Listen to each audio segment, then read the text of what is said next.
Hi, my name is Olivia. Today's lesson is about using whose and whose. They sound the same, but they are different. Let's look at some questions. Whose pen is this? It's not mine, it's Kevin's. Who's the lady with the black outfit? It's Amanda, the new teacher at school.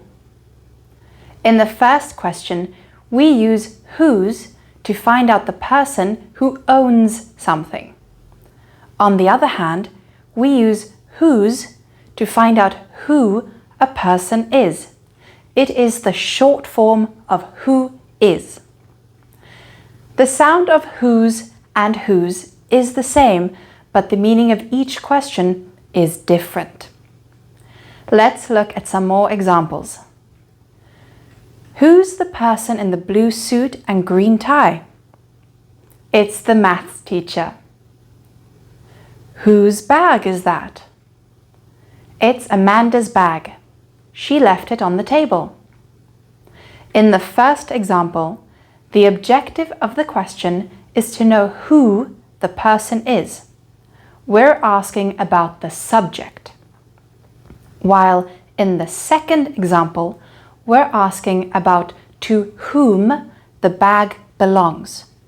We're asking about the owner. How can you make questions with whose? Let's take a look. To make a question with whose, you place it at the beginning of a sentence followed by the rest of the question. Let's look at some examples. Who's watching the video lesson today? Who's the most interesting teacher?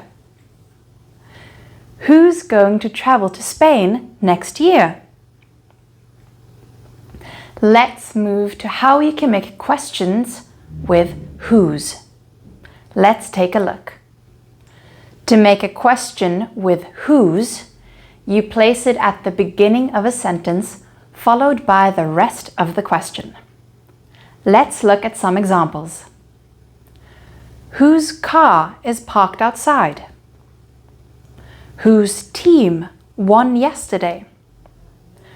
Whose advice do you follow? Now you know the difference between whose, the short form of who is, and whose, the possessive pronoun that we use to ask about the owner. Now you can use whose and whose. Today, we learned when we use whose and whose, using both to make questions. Thank you for watching. See you in another video. Bye!